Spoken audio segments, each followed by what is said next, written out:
ആവശ്യമില്ലാതൊന്നും എന്നെ ഇവിടെയുള്ളവന്മാരെ ക്ഷണിക്കുന്ന എന്തിനാ? അയ്യോ, SP എന്തിനാ ഇങ്ങനെ പേടിക്കണേ? ആ കുട്ടിയോട് ഞാൻ ഒന്നും പറഞ്ഞിട്ടില്ല, പറയുകയില്ല. പക്ഷേ ഇനി നിങ്ങൾ ഈ ഏട്ടനും പെങ്ങളും അപരിചിതരായിട്ട് ഇങ്ങനെ കഴിയാൻ പാടില്ല. അതുകൊണ്ട് കൂട്ടിക്കൊണ്ടു വന്നതാ. അതിന്റെ ഒന്നും ആവശ്യമില്ല. അവൾ അവിടെ സ്വസ്ഥമായിട്ട് കഴിഞ്ഞോട്ടെ, ഞാൻ ഇവിടെയും കഴിഞ്ഞോളാം.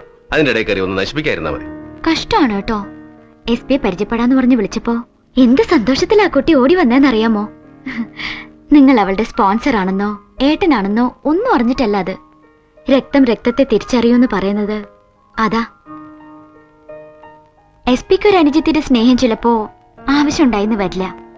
പക്ഷെ അവൾക്ക് ഒരേട്ടന്റെ സ്നേഹവും സാമീപ്യവും കൊടുക്കാൻ സാധിച്ചാലുണ്ടല്ലോ, ഇപ്പൊ SP അവൾക്ക് ചെയ്യുന്ന ഈ സഹായങ്ങൾക്കും ഒക്കെ വലുതായിരിക്കും അത്. SP ആഗ്രഹിച്ചിട്ടില്ലേ അവളെ ഒന്ന് അടുത്ത് വിളിച്ചിരുത്തി അവളുടെ ആഗ്രഹങ്ങളൊക്കെ ചോദിച്ചറിഞ്ഞ് സാധിച്ചു കൊടുക്കാൻ? എന്തിനാ അവളിങ്ങനെ അകറ്റി നിർത്തണേ?